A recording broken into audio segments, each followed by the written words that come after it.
ISRO has successfully carried out its second launch mission this month.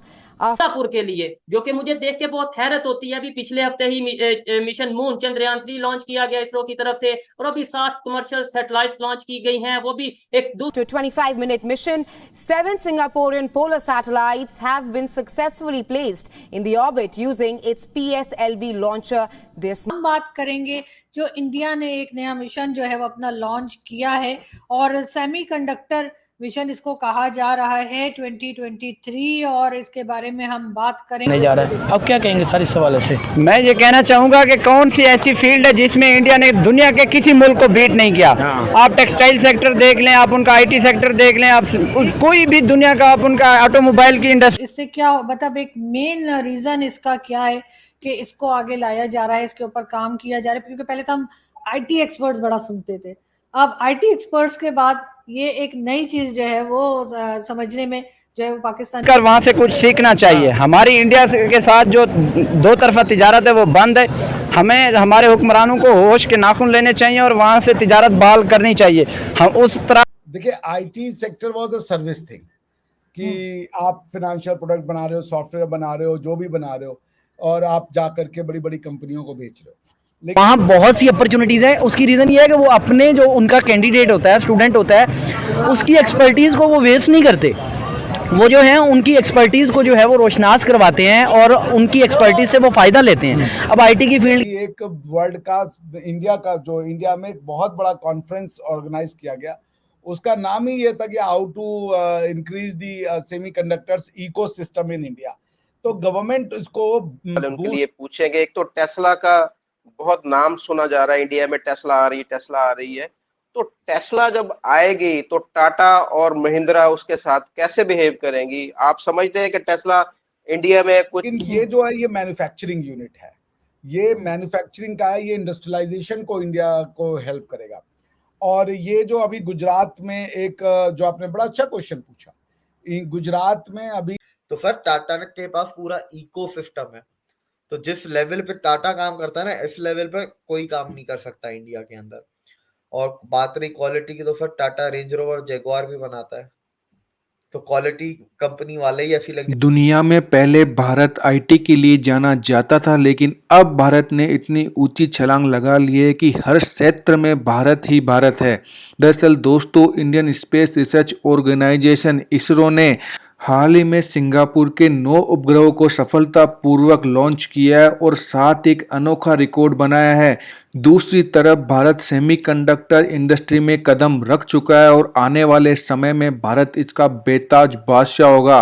दोस्तों, साथ ही भारत की manufacturing में बढ़ती हुई ताकत को देखने के बाद में पाकिस्तान के लोगों ने दिल खोलकर भारत की प्रशंसा की और कहा है कि भारत आज दुनिया के हर क्षेत्र में अपनी महारत हासिल कर चुका है और आने वाले समय में भारत एक सुपर पावर बन के उभरने वाला है। भारत के नित नए आयामों को देखने के बाद में पाकिस्तान के लोगों का बड़ा ही मज़ेदार रिएक्शन निकल के सामने आया है, जिसे हमें भी देखना चाहिए। आइए दोस्तों, बढ़ते हैं वीडियो की तरफ। वंदे मातरम, जय हिंद।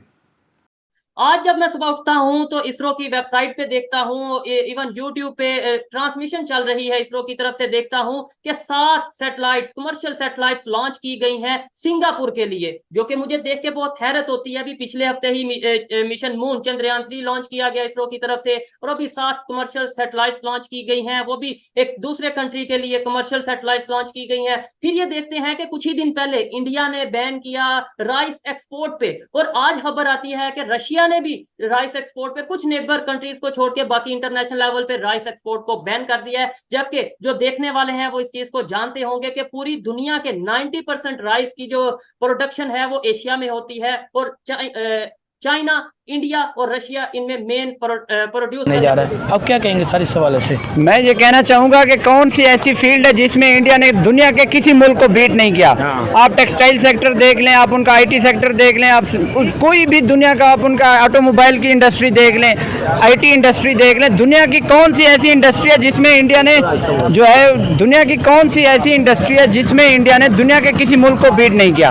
आप सेमीकंडक्टर्स की बात कर रहे हैं, दुनिया के तमाम बड़े इन्वेस्टर्स वहाँ पहुँच चुके हैं। इंडिया आईफोन बना रहा है, हम लोग सिर्फ बहस मुबैसा करते हैं, पॉलिटिकल इंस्टेबिलिटी क्रिएट करते हैं अपने मुल्क में, वो लोग काम करते हैं। जो लोग काम करते हैं वो हमेशा आगे बढ़ जाते हैं और इंडिया उसकी बेहतरीन मिसाल है। सर इतनी अरसे से इंडिया कितने अरसे से ये तकरीबन प्राइम मिनिस्टर मोदी का टर्नओवर है, इंडिया कोई ना कोई अपनी अचीवमेंट करता जाए, जो कि आपको पता पॉलिसी उनको काफ़ी पुरानी थी जो कि अभी जाकर इन पर इम्प्लीमेंट होना शुरू है। सर उन पर यह भी मैं बताता हूँ AMD जो कि एडवांस माइक्रो एडवाइस जो कि डिवाइस वो $400 मिलियन की इन्वेस्टमेंट भी करने जा रही है अगले 5 साल में। सर क्या करेंगे, अब इतने इन्वेस्टर्स भी आ गए, इन्वेस्टमेंट भी करने जा रहे हैं, उनको इंडिया पे बिलीव है। पाकिस्तान की बात करें, पाकिस्तान को किसी पे बिलीव नहीं, पाकिस्तान तो कोई भी 1 रुपया भी इन्वेस्टमेंट नहीं करना चाह रहा पाकिस्तान। क्या वजह इसकी? इन्वेस्टर जब भी किसी मुल्क में इन्वेस्टमेंट करने के लिए आता है वो हमेशा अपना $200 बिलियन या $300 बिलियन ऐसे नहीं इन्वेस्ट कर देता, उसको एक इन्वायरमेंट चाहिए होता है और इन्वायरमेंट में सबसे पहले पॉलिटिकल स्टेबिलिटी आती है। हमारे मुल्क में पॉलिटिकल स्टेबिलिटी नहीं है, इन्वेस्टर्स के लिए माहौल नहीं बनाया जा रहा, जिसकी वजह से इन्वेस्टर्स को क्या जरूरत है हमारे मुल्क में आकर इन्वेस्ट करें। उनके पास दुनिया के 200 अदर कंट्रीज भी हैं जो उनको माहौल प्रोवाइड करते हैं, वो जाकर वहाँ इन्वेस्टमेंट करते हैं और अपना जो है पैसा कमाते हैं, उस मुल्क का भी बेनिफिट होता है, उस मुल्क में रोजगार के मौके पैदा होते हैं और इन्वेस्टर भी उस चीज़ से जो है वो एडवांटेज लेता है। ऑन द अदर साइड अगर पाकिस्तान और इंडिया का कंपैरिजन किया जाए, इंडिया में दुनिया के तमाम बड़े इन्वेस्टर्स जा चुके हैं, आईफोन से लेकर अब उसके बाद बिल गेट्स को देख लें, जेफ बेजोस को देख लें, सारे दुनिया के बड़े बड़े इन्वेस्टर्स जो हैं वो इंडिया जाते हैं क्योंकि वहाँ इंडिया उनके लिए एक बेहतरीन और साजगार माहौल प्रोवाइड करता है। इन्वेस्टर आता है, अपनी इन्वेस्टमेंट करता है और वहाँ से फायदा लेता है, उस मुल्क को भी फायदा देता है, खुद भी। वहाँ बहुत सी अपॉर्चुनिटीज़ है, उसकी रीज़न ये है कि वो अपने जो उनका कैंडिडेट होता है, स्टूडेंट होता है, उसकी एक्सपर्टीज़ को वो वेस्ट नहीं करते,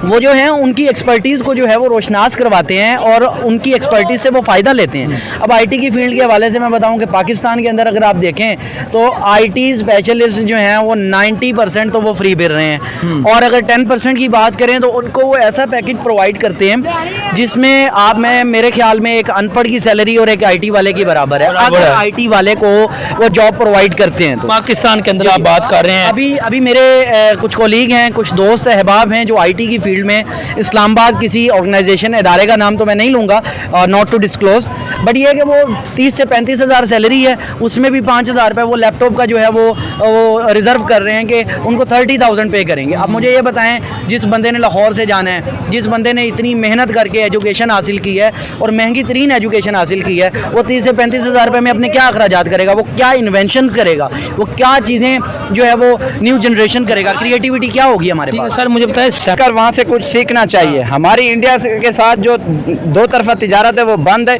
हमें हमारे हुक्मरानों को होश के नाखून लेने चाहिए और वहाँ से तिजारत बहाल करनी चाहिए।